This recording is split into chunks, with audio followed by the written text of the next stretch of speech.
Hi guys, welcome to an episode of The Armourer's Bench with me, Rich Fisher. It seems like I've taken over, but it's not, because Matt's here to hold my hand. As I deviate from the Vickers MG videos for a while. Hashtag not just Vickers MG. We have a video now to talk about the sniper Bren myth that exists in... Well, let's say it's a myth to start with, but the sniper Bren account that exists in Siege of Jadotville, which Matt and Robbie dealt with on Fighting on Film. Yeah, over on the Fighting on Film podcast, we took a look at Siege of Jadotville, and one of the scenes in that is where the sniper calls for the Bren on single shot. Sniper! What? Can you hit the schoolhouse? Yeah! Bren on a single shot!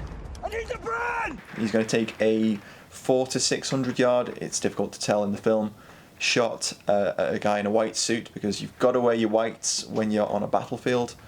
And yeah, so the sniper lays down his scoped No.4 T. We haven't got it here with us at the moment, but, and calls for a Bren. And then he proceeds to single load it. Which is something we're also going to test today as well.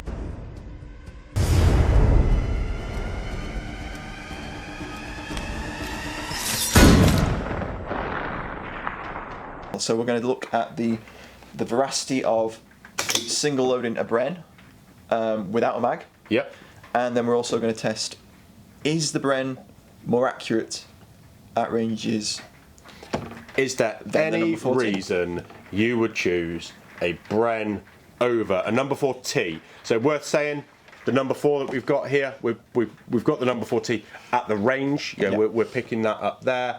And the Mark III Bren that we're using is actually, it's a Mark I body with a Mark III barrel, but it's mainly that barrel length that's bringing in the accuracy. Exactly. Some additional weight, but then we've got the Mark I, the Mark II, an AL4 to show as well, so the 7.62 NATO AL4. Yep. And we're just going to take the opportunity to do 5 rounds from each weapon, from a range of shooters as well, with different experiences, and see what comes up. Yeah, so we have a quite an experienced shot, and then we have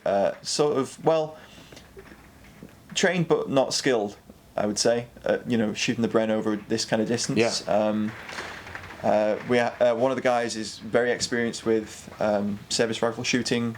Tom and Kev, they both are. Regular competition shooters. Your last sort of competition shoot was... about 18 months. Yeah. Yeah, so it's quite a while back now. COVID. My last target shoot was probably about 100 metres when I was 16, so that's 22 years ago. And my last shoot at 400 was probably even longer than that, so when I was 12 or 13 with the Army Cadet Force. We'll have those different shots, average them out, or look at it differently and produce those figures of merit to see what it all tells us. Yeah, bring the data together and take a look and see whether we can either bust or confirm the sniper Bren myth. That obviously is part of the whole, sort of myth, or perhaps just, understanding of the Bren's actual capabilities. It's definitely an accurate light machine gun, but is it as accurate as a sniper rifle? Yeah, absolutely. And it may tell us some more stuff about different marks of Bren, and it probably, like all good academic research, result in more questions. Yep. An answer of it depends, and there'll be a lot of caveats. So we'll go through those as the video progresses. Yeah. So for the test, we used a Bren Mark I, a Mark II, and a Mark I with a Mark III barrel, as Rich mentioned earlier, and a 7.62 by 51 L4. The Brens went up against a Rifle No.4 T, which has a No.32 3.5 power telescopic sight. To replicate the scene from the film, we shot a 5-round group at 100 and 400 yards with each weapon, keeping the Bren on semi-automatic. So Matt, we've measured up and we've got all the results in front of us. So yeah, we've been through all the targets, measured them like,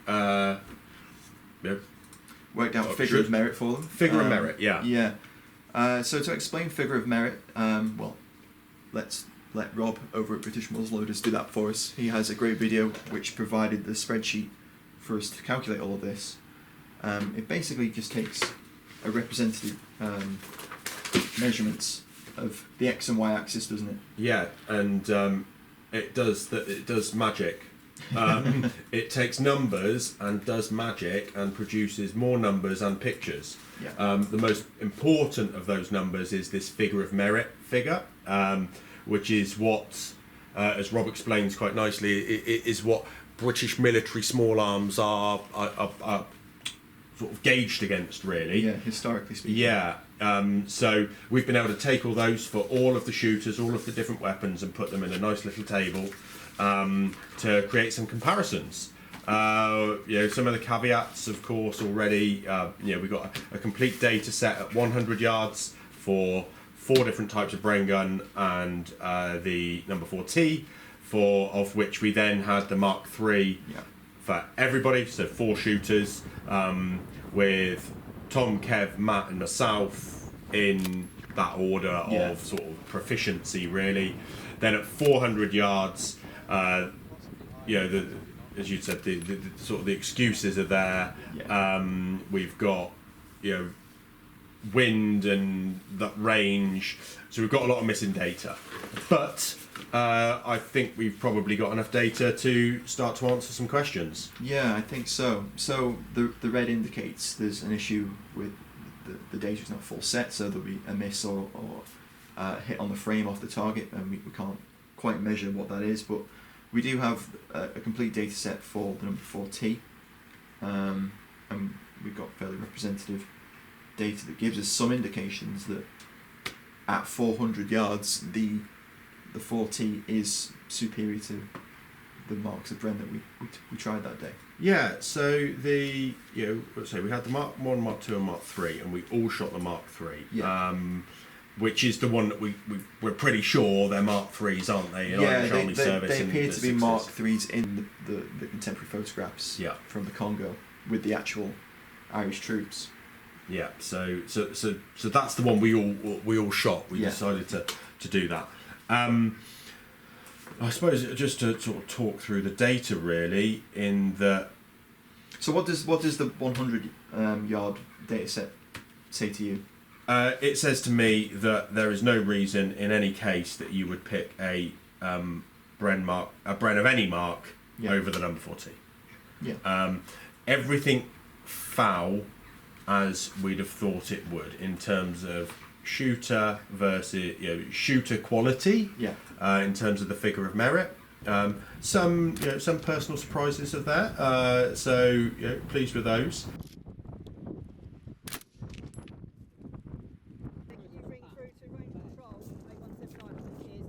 But they work, and in terms of the comparisons between the 4T and the Mark III, they work as well. And what we've done is, because we're obviously comparing different shooters and different weapons, we've done an average, a mean of the figures of merit for the Mark III and the figures of merit for the Mark IV, for 4T. And we've also done a combined figure of merit where we've taken the 5 rounds of each shooter, put into a single table to produce a single figure of merit. So that we've got those 2 different comparisons. They say the same thing. They say that there is, the 4T is more accurate. Difference. Yeah, there is a noticeable difference. That's right. It's not as wide as you would imagine at 100, but at 100 you would expect the Bren to have pretty decent reasonable accuracy. I mean, the manual itself even says that you can expect fairly decent accuracy with the Bren on repetition. Single shot. Absolutely, yeah, it does. And the same sort of thing exists, but we'll have to explain it in a much more qualitative way at 400. But I think that with all the data we've got, plus those sort of combat factors that come into decision making in conflict. Exactly. Yeah. So, Yeah. I mean, in the film, he's shown as hitting everything he aims at, basically. So it starts with the bell, and then he starts picking off guys when they're coming in to attack. And it just seems to me that it's a weird choice to go from that rifle that he knows, and he knows the state of at that moment. He knows how many rounds he's put through it. To go to a Bren from somebody else that's been firing away throughout the battle. Exactly. Mags. Yeah. And you've got no idea of the state of the barrel at that point either. So one of the other things that we wanted to test from the scene was how the Bren was loaded. The Irish sniper is seen thumbing around into the breach. After discussion at the range, we decided that it may not be safe or necessary to replicate this at the range with live ammo. Instead, we decided to see how easy it was to single load with the drill purpose Bren. So back here with the L54 with the DP gun, and just really talk through why that wasn't safe. So if we take the gun,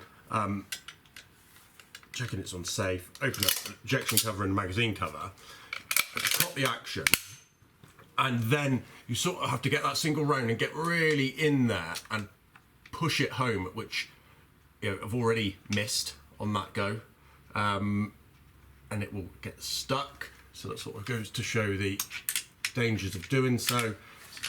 And with people not wholly used to using the Bren, there we go, we got it in there. So then you can fire it, and it will eject, and you can do the same again, and probably better that time. But you really have to get it home to be safe. Which, when we're on a range with ball ammunition, that just wasn't a safe task to do. So quite different to how you'd see it in the film, where potentially they're in action and safety regs aren't coming in completely.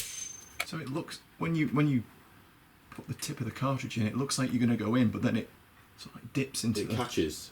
Yeah. Okay. Got it in one on that one, but I think that was beginner's luck.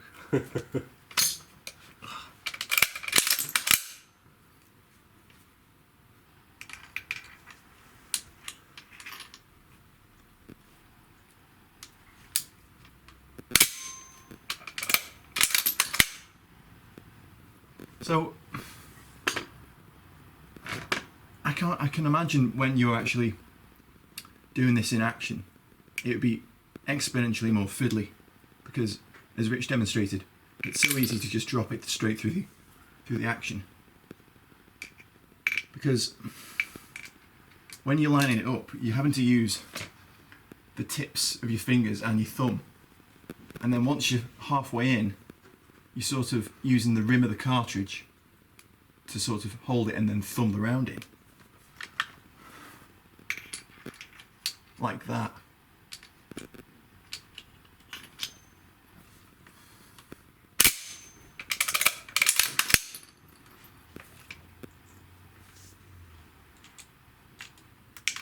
See?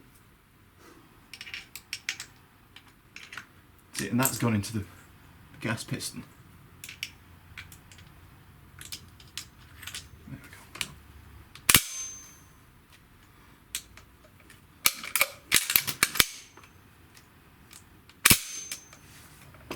So there we go.